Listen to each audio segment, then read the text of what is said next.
அன்பார்ந்த தோழர்களே, தமிழக மக்களே, உங்கள் அனைவருக்கும் வணக்கம். கரூரிலே தாவேக தலைவர் விஜய் பரப்புரையின் போது 41 பேர் இதுவரை இறந்திருக்கிறார்கள். இந்த மரண ஓலங்கள் ஒட்டுமொத்த தமிழகத்தையே உலுக்கியிருக்கிறது. தமிழகம் மட்டுமல்லாது இந்திய முழுவதும் இதற்கான எதிரொலி என்பது இருந்து வருகிறது. பல்வேறு இடங்களிலிருந்து பல்வேறு கண்டனங்கள், ஆழ்ந்த இரங்கல்கள் தெரிவித்து வருகிறார்கள். ஆனால் இன்னைக்கு தற்குறி தலைவர் விஜய் என்ன செஞ்சுட்டு இருக்காரு அப்படின்னா, அங்கேருந்து ஃப்ளைட் ஏறி வீட்டுக்கு வந்து இன்னைக்கு வீட்டில் சொகுசாக இருந்துட்டு இருக்காரு. இதுவரை எந்த ஊடகத்திலும் அந்த மக்களுக்கான ஆழ்ந்த இரங்கலை நேரடியாக தெரிவிக்கணும் அப்படின்னு வரவே இல்லை. இன்னொரு பக்கம் மருத்துவமனை சென்று மாநில நிர்வாகிகளோ மாவட்ட நிர்வாகிகளோ யாரும் பாதிக்கப்பட்ட மக்களை இன்ன வரைக்கும் நேரில் சந்திக்கல. இறந்தவர்கள் குடும்பத்தாரை போய் நேரில் சந்திக்கல, அவர்களுக்கு ஆறுதல் சொல்லலை. ஆனால் 20 லட்சம் நாங்கள் அறிவு தரோம் அப்படின்னு மட்டும் அறிவிப்பு கொடுத்துட்டு எனக்கு நெஞ்சை வலிக்குது, எனக்கு நெஞ்சே இல்லாமல் போயிடுச்சு அப்படின்னு கதை விட்டுட்டு இருக்கான்.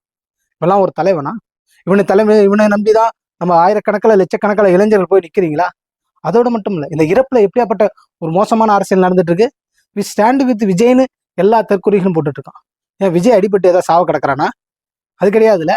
இறந்த குடும்பம் என்ன, அதை பற்றியான பிரச்சனை என்ன, அதை பற்றி பேசுவதற்கு என்ன, அவங்கள சந்திக்கிறதுல என்ன, அதை போய் பார்க்கறது பேசுவதை விட்டு விட்டு வி ஸ்டாண்ட் வித் விஜய்னு இன்னைக்கு அந்த அணில் குஞ்சுகள் எல்லாம் கருத்துக்களை பதிவு பண்ணிட்டு வராங்க.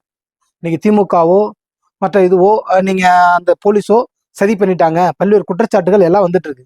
ஓகே, அது சரியா சரி இல்லைன்னா தலைவர் நீங்க நேர்ல போனாதானே தெரியும் யார் யார் சதி பண்ணாங்க, என்ன பண்ணாங்க, ஸ்பாட்ல இருந்தது யாரு, அங்க இருந்து உன் கட்சிக்காரன் தானே, உன் தொண்டன் தானே, அங்க சதினா இருந்தா இல்லைன்னு நீ போய் பாரு. ஆனா என்ன பண்ணிட்டு இருக்காங்க, நீதிமன்றத்துல கேஸை போட்டுட்டு இருக்கான். கேஸை போட்டு எனக்கு பாதுகாப்பு வேணும், நான் உங்களை போய் பார்க்கணும், இவங்கள போய் பார்க்கணும். நீதிமன்றத்துக்கு வெக்கமே இல்லையா? நீதிபதியில என்ன நினைச்சிட்டு இருக்கீங்க? ஏன் ஏதோ பாப்பா வீட்டுல எவனா சேர்த்தா இழவு உண்டா மட்டும்தான் நீங்க நேரடியா வந்து கேஸ் எடுப்பீங்களா? அப்பாவி மக்கள் இறந்ததுக்கு நேரடியா நீங்க வந்து பார்க்க மாட்டீங்களா? நேரடியா விசாரணை நடத்த மாட்டீங்களா? நேரடியா வழக்கு தொடுக்க மாட்டீங்களா?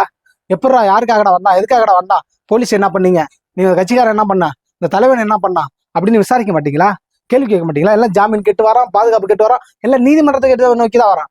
ஆனா இறந்து போனது 41 மக்களுக்காக நீதிபதிகள், இந்த நீதிமன்றம் என்ன செய்து கீழ்த்திருக்கிறது?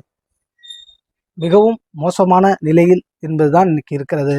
இளைஞர்களே, நீங்கள் இதை போல தற்கூரி தலைவர்களை நம்பி பின்தொடர்வது மிகப்பெரிய ஆபத்து. தமிழகம் என்பது கல்வியிலே, பொருளாதாரத்திலே பல்வேறு வகையிலே வளர்ச்சி அடைந்து வருகிறது. மேலும் நாம் படித்து முன்னேற வேண்டிய தேவை இருக்கிறது. பல்வேறு கம்யூனிஸ்ட் அரசியலை கற்று தெரிந்து பல்வேறு போராட்டங்களை நடத்தி பல்வேறு உரிமைகளை நாம் பெற்று வருகிறோம். ஒட்டுமொத்த இந்தியாவிற்குமே மிகப்பெரிய வழிகாட்டியாக இருந்து வருகிறோம். அப்படி பல்வேறு சாதனைகள் ஒரு பக்கம் இருந்தாலும் நாம் நமக்கான அரசியல் எது என்பது சரியாக தேர்ந்தெடுக்கக்கூடிய தேவை என்பது இருக்கிறது.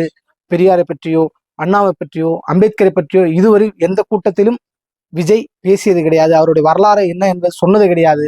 இங்க உள்ளவர்கள் எல்லாம் விஜய் புகழ்பாடுவது என்பதுதான் அரங்கேறி கொண்டிருக்கிறது. இது மிகப்பெரிய ஆபத்து, அவலம். நீங்கள் விஜயின் பின்னால் செல்வது என்பது மிகப்பெரிய ஒரு ஆபத்தை விளைவிக்கும். இந்த சமூகத்திற்கோ சமூக மாற்றத்திற்கோ எந்தவித முன்னேற்றத்தையும் அது துளியும் வழங்காது. இங்க இருக்கக்கூடிய தனியார் மயம், தாராளமயம், உலகமயம் என்ற அரசியல் ஒப்பந்தத்தின் அடிப்படையில் தான் ஒன்றிய அரசு, மாநில அரசு செயல்பட்டு கொண்டிருக்கிறது. அதை மீறக்கூடிய வகையில, அதை தடுக்கக்கூடிய வகையில உங்களுடைய தளபதி விஜய் செயல்படுவாரா? அதை பற்றியான அறிவு இருக்கிறதா என்பதை சோதித்து பாருங்கள். பெரியார் நடத்திய போராட்டங்கள் என்ன, அண்ணா நடத்திய போராட்டங்கள் என்ன, நீங்க அம்பேத்கர் நடத்திய போராட்டங்கள் என்ன? அதை போல ஒரு போராட்டங்களை நடத்த முடியுதா? அந்த வரலாறை பேச முடியுதா? அதை விட்டு நீங்க திமுக விமர்சனம் பண்ணுங்க, அது உங்களுடைய கருத்து சுதந்திரம். ஆனால் இந்த இந்த இளைஞர்களை, இந்த மாணவர்களை தவறான வழியிலே திசை திருப்பவர்கள், இது ஆபத்து. இவர்களை நோக்கி அனைத்து இளைஞர்களும் பின்தொடர வேண்டாம். மிகப்பெரிய ஆபத்தை தான் விளைவிக்கும். நமக்கான உண்மையான ஹீரோ யார் என்றால், இந்த நாட்டுக்காக, நாட்டு மக்களுக்காக ஆங்கில ஏகாதிபத்தியத்தை எதிர்த்து போராடி 23 வயதிலே தூக்கு கயிற்றை முத்தமிட்டு மரணத்தை தழுவிய பகத்சிங் நமக்கான இளைஞர், நம்மளுடைய வழிகாட்டி, நமக்கான ஹீரோ. அவரை போன்ற போராட்டத்தை விஜயால் நடத்த முடியுமா? விஜயும் பகத்சிங்கும் ஒப்பிடுவதே ரொம்ப தவறான கூற்றாதான் நான் பார்க்கிறேன். ஆனா இருந்தாலும் இந்த இளைஞர்களுக்காக நாம் பேச வேண்டிய தேவை இருக்கிறதே என்ற ஒரு காரணத்துக்காக மட்டும்தான் நாம் பகத்சிங்கை பேச வேண்டிய தேவை இருக்கிறது. பகத்சிங் போல நாம் இந்த இளைய தலைமுறை மாற வேண்டும்.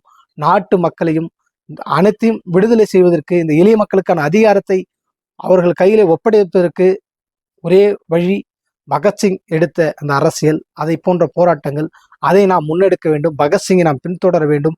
பகத்சிங் மட்டும்தான் நமக்கான அரசியல் வழிகாட்டி. இங்க இருக்கக்கூடிய தற்குறி தலைவர் விஜய் நமக்கான அரசியல் வழிகாட்டி இல்ல. ஒரு கோடிக்கணக்கிலே சொத்து சேர்த்து விட்டார்.